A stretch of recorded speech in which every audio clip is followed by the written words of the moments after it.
पुराने समय की बात है। गांव में धनीराम नाम का एक किसान रहता था। उसके पास 4 लड़के थे। धनीराम अपना घर चलाने के लिए अपने खेत में कृषि कार्य करता था, लेकिन धनीराम के चारों लड़के बहुत ज़्यादा आलसी थे। वह कभी भी खेतों में काम करने के लिए नहीं गए थे। वह सारा दिन अपना समय गांव में इधर उधर बैठकर बिताया करते थे। एक दिन धनीराम अपनी पत्नी से बोला कि आज तो मैं जिंदा हूँ, तो सब कुछ सही चल रहा है। मेरे बाद कौन खेती करेगा? हमारे बच्चों ने तो आज तक खेतों में कदम तक भी नहीं रखा है।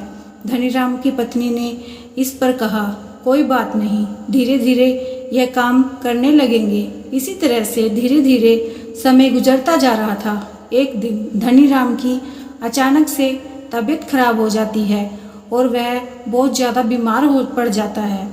इस दौरान धनीराम अपनी पत्नी से कहता है कि चारों लड़कों को मेरे पास बुलाओ, मेरे पास समय बहुत कम है। इतना सुनने के बाद धनीराम की पत्नी अपने चारों लड़कों को उनके पिता के पास बुलाकर लाती है।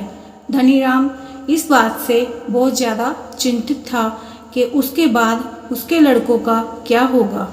इसलिए उसने अपने चारों लड़कों को अपने पास बैठाकर कहा कि मेरे पास जितना भी कमाया हुआ धन था, मैंने वह सारा अपने खेतों के नीचे दबाया हुआ है। जब मैं इस दुनिया में ना रहूं, तो मेरे बाद तुम खेतों में से दबाया हुआ सारा धन निकाल कर आपस में बांट लेना। इतना सुनने के बाद धनीराम के चारों बेटे बहुत खुश हुए। इसके कुछ समय बाद धनीराम की बहुत ज़्यादा बीमार होने की वजह से मृत्यु हो गई। धनीराम की मृत्यु के कुछ दिन बाद उसके चारों बेटे खेत में दबे हुए खजाने को खोदने के लिए निकल गए। खेत में पहुंचने के बाद चारों बेटों ने पूरा खेत खोद डाला, लेकिन उनमें से किसी को भी खजाने जैसा कुछ नहीं मिला।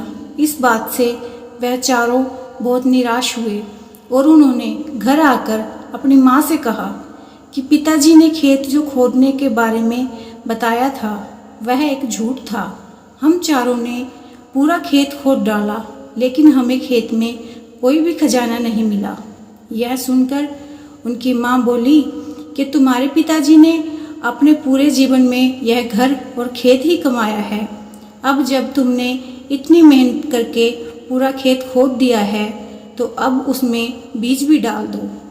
इसके बाद चारों बेटों ने खेत में बीज बो दिए और माँ के कहे गए अनुसार खेत में समय पर पानी और खाद डालने लगे।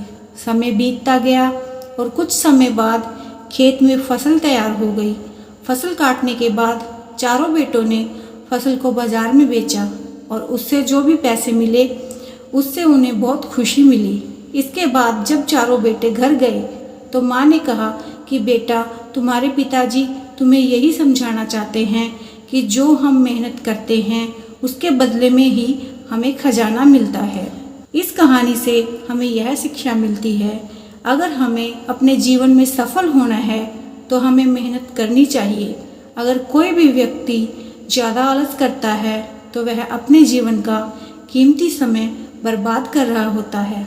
आपको हमेशा अपने जीवन में सही दिशा में मेहनत करनी चाहिए।